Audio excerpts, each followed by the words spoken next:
যদি তুমিও আমার মতো কুঁড়ে হয়ে থাকো তাহলে এই রেসিপিটা একদম তোমার জন্য। আজ তরকারি রান্না করতে একদম মন চাইছিল না, তাই এই রেসিপিটা বানিয়ে ফেললাম।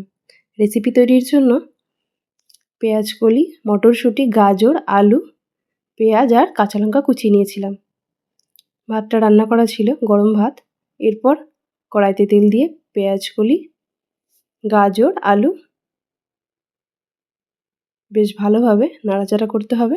এরপর এর মধ্যে পরিমাণ মতো লবণ আর হলুদ গুঁড়ো দিয়ে দেবো। লবণ হলুদ গুঁড়ো দিয়ে বেশ কিছুক্ষণ ধরে নাড়াচাড়া করতে হবে।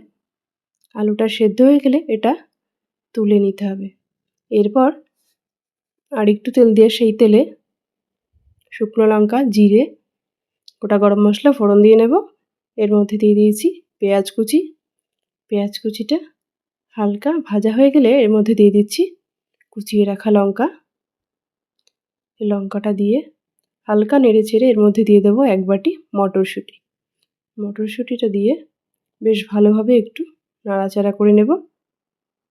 এরপর এর মধ্যে দিয়ে দেব ভাত।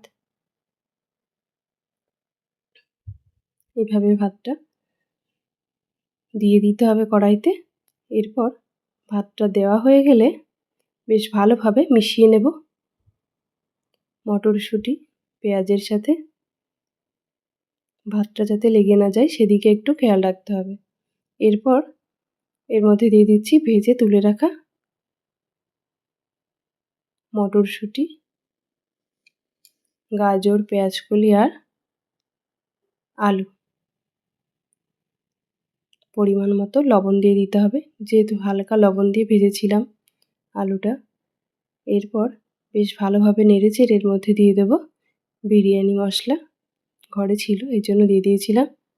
বেশ কিছুক্ষণ ঢাকনা দিয়ে রেখে ব্যাস তুলে নিলেই তৈরি হয়ে যাবে দারুণ টেস্টি ভাত বিরিয়ানি।